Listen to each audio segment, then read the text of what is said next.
সৌহার্দ্য কমিউনিটির বন্ধন দৃঢ় করার বার্তা নিয়ে নিউ ইয়র্কের নোয়াখালীর চৌমোহনীর এক ঝাঁক তরুণদের সমন্বয়ে গঠিত চৌমোহনী ক্লাব ইউএসের বার্ষিক ইফতার ও দোয়া মাহফিল অনুষ্ঠিত হয়েছে।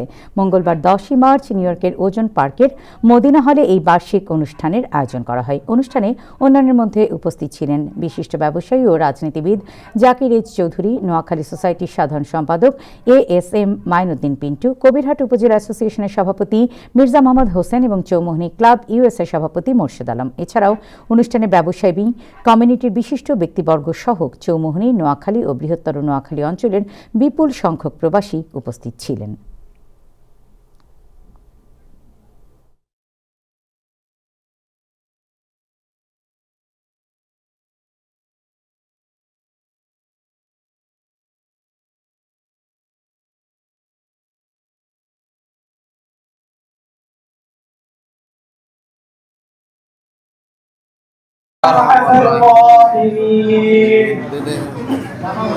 ইফতার পার্টিতে চৌমোহনী ক্লাবের কর্মকর্তাবৃন্দ, উপস্থিত সুধীমণ্ডলী, আপনাদেরকে শুভেচ্ছা অভিনন্দন। মাহে রমজানের আমরা অলরেডি 21 রোজা অতিক্রম করেছি। আসুন এই ইফতার মাহফিল থেকে আমরা দেশবাসী সহ বিশ্বের দেশে দেশে নির্যাতিত মুসলমানদের জন্য আমরা দোয়া করি।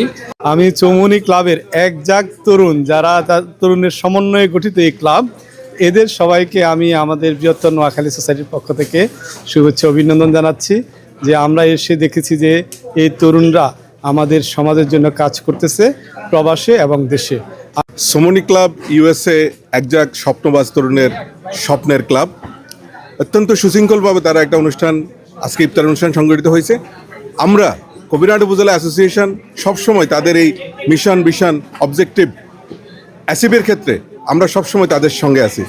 ধন্যবাদ জানাই মোর্শেদকে, মাসুদকে। ওরা এত সুন্দর একটা আয়োজন করছে, আজকে সবাই মিলে ইফতার করলাম, খাওয়া দাওয়া। তা আমরা মনে করি এই প্রবাসীও, এই চৌমোহনী অঞ্চলের যে সমস্ত ভাইরা এই ক্লাবটি প্রতিষ্ঠিত করেছে, তারা সেই ঐতিহ্যকে ধারণ করে এই যুক্তরাষ্ট্রের মাটিতে সেই ঐতিহ্যকে ধারণ করে বিভিন্ন মানবিক কর্মকাণ্ড এবং সামাজিক কর্মকাণ্ডগুলো পরিচালিত করবে। গত রমজান থেকে আনুষ্ঠানিকভাবে আমাদের চৌমোহনী ক্লাব যুক্তরাষ্ট্রের কার্যক্রম শুরু করলাম। ইনশাল্লাহ মোটামুটি সবার মাঝে একটা আনন্দমুখর পরিবেশ সৃষ্টি হয়েছে এই ক্লাবের আয়োজনের মাধ্যমে।